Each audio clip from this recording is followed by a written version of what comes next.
আসসালামু আলাইকুম, কেমন আছেন সবাই? তন্দ্রাবিলাস ব্লগে আপনাদের জানাই স্বাগতম। আজ রবিবার, তো আজ সারাদিন আমি বেশ কিছুটা ব্যস্ত ছিলাম, সেভাবে কোনো কাজকর্ম করতে পারি নাই। তো ফাইনালি আমি ভাবলাম যে আম্মু তো বেশ কিছুদিন আগে আমাকে গাছের জন্য কিছু সার দিছে, মানে মূলত আমার বোন আম্মুর কাছে পাঠাইছে গাছগুলাতে দিয়ে দেওয়ার জন্য। তো সেই অনুযায়ী আমি ভাবলাম যে তাইলে আজকে যেহেতু মানে এখন একটু ফ্রি আছি, ছেলেটাও ঘুমিয়ে আছে, তো সেই ক্ষেত্রে আমি গাছগুলোর মধ্যে সারটা দিয়ে দিই, কারণ গাছ পরিচর্যা সম্পর্কে আমার তেমন কোনো আইডিয়া নাই। তো মূলত দেওয়ার কথা ছিল আম্মুরই, তো আম্মু তো আমার বোনের বাচ্চাদেরকে নিয়ে ব্যস্ত, ওইভাবে সময় পায় না, বা আমার বাসাতেও তেমন আসতে পারছে না এই মুহূর্তে। তো ভাবলাম যে তাহলে আর আম্মুর জন্য ওয়েট না করে থেকে আমি নিজেই দিয়ে দিই। তো আম্মু আমাকে বলছিল যে একটু সারটা গুলায় দিতে, এবং বৃষ্টি পড়ছে এই সময়টাই দিতে। তো আমি আর গোলানোর মধ্যে নাই, তো গোলাগুলি করে দিলাম না। তো ভাবলাম যে এমনি আসতো দু একটা করে করে দিয়ে রাখি, জানি না কতটা কার্যকারী হবে, গোলায় দিলে মনে হয় একটু বেশি ভালো হইতো। তো যাই হোক, আমি এইভাবেই প্রথমে দিয়ে দিলাম। আর এই যে আমি আমার ইনডোর প্ল্যান্টের মধ্যে একটু দিয়ে দিচ্ছি, যদিও এটা দিয়ে কোনো লাভ নাই, কারণ ওই পানিটা তো আমাকে মানে 2-3 দিন পর পরই চেঞ্জ করতে হয়, তারপরেও আর কি দিচ্ছি, তাই দিয়ে দিলাম। অলমোস্ট আমার এই গাছগুলা এই আপনার কলমি শাকটা ছাড়া সবগুলাই মোটামুটি ওইগুলা অনেকটা পচে যাওয়ার মতোই হয়ে গেছে, যদিও আমি অনেকবার পানি চেঞ্জ করে দিছি। হ্যাঁ, তবে আমি পুরাটা বের করি নাই, কারণ আবার যেহেতু আমি ফেলেই দিব, তো যে কয়েকটা আস্ত আছে বা তাজা আছে সেগুলা হয়ে যাক একেবারে, এটা চেঞ্জ করে পরিষ্কার করে দেন আবার হচ্ছে নতুন করে আমাকে লাগাইতে হবে, পানিটাও চেঞ্জ করে দিতে হবে, কারণ পানি এটার অলমোস্ট একদিন পর পরে এখন চেঞ্জ করতে হচ্ছে, কারণ ওই পানিটা পচে যায়। এদিকে আসরের আজানও প্রায় কাছাকাছি, একটু পরে মনে হয় আসরের আজান দিয়ে দিবে, একদম শেষ বিকালের আলো। তো চলেন যাই, নামাজটা পড়ে নিই। নামাজ পড়া শেষ করেই তো রাতের খাবার রান্না করতে হবে, এই জন্য আমি ফার্স্ট একটু বুড়িটা বের করে রাখতেছি, আর বাবুর জন্য দুধ। তো আমার নামাজ পড়া শেষ, ওর বাবাও চলে আসছে।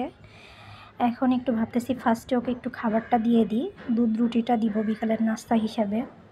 তো আমি প্রথমে ওর রুটিটা করে ওকে খাবারটা দিয়ে দিই ওর বাবার কাছে, ওর বাবা একটু সুন্দর করে চটকায় ওকে খাওয়াইয়ে দিবে, দেন আমাদের রুটিগুলো আমরা বানিয়ে নিব। মানে আমারও অসম্ভব ক্ষুধা লাগছে, মানে দুপুরবেলা ওইভাবে খাওয়া হয়নি, তো সেই জন্য ভাবলাম যে তাইলে একটু ভারী খাবার রুটিটাই করি, আর ওই নুডলসের মধ্যে না যাই, বাবুও অতটা খেতে পারবে না, আমাদেরও ভালো লাগবে না।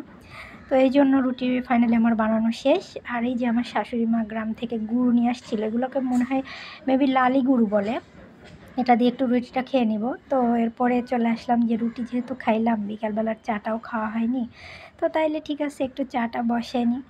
তো এই যে ফাইনালি আমার চাও হয়ে গেছে, তো চলেন যাই দিয়ে আসি। তো চা খাওয়া শেষ, সব কিছু করা শেষ, তো ভাবলাম যে তাইলে এখন রাতের রান্নাটাও করে ফেলি, যেহেতু 7টা 7:30টার মতো বেজে গেছে।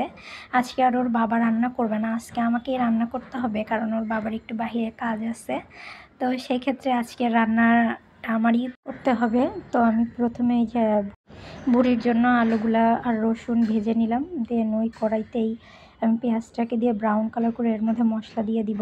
বেশি ব্রাউন কালার করিনি, যেহেতু এটা তেলেই ভাজা ভাজা হবে, তো ওই জন্য আসলে আর বেশি ভাজার দরকার নাই।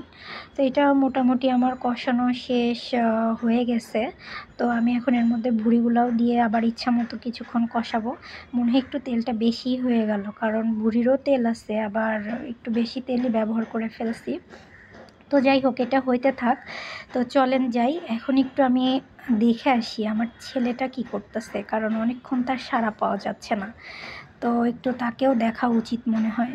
তো এই যে দেখেন, আমার ছেলে এখানে বসে দাদুমণির সাথে খেলাধুলা করতেছে, আর আমাকে দেখেই তো আমার কাছে আসার জন্য আসছে। তো বাবা একটু থাক, আবার একটু দেখে আসি। তো অলমোস্ট আমার ভুঁড়ি রান্নার মধ্যে আমি কষানো হয়ে গেছে, পানি দিয়ে দিছি। তো এই যে আমার ফাইনাল লুক, ভুঁড়ির এইভাবে একটু রাখলাম, বেশি আসলে ঝোলটাকে মারি নাই, কারণ সকালবেলা আবার এটাকে গরম করে ওর বাবার অফিসে দিব। তো চলেন যাই, দেখি ছেলেটাকে একটু খাওয়াই নিই।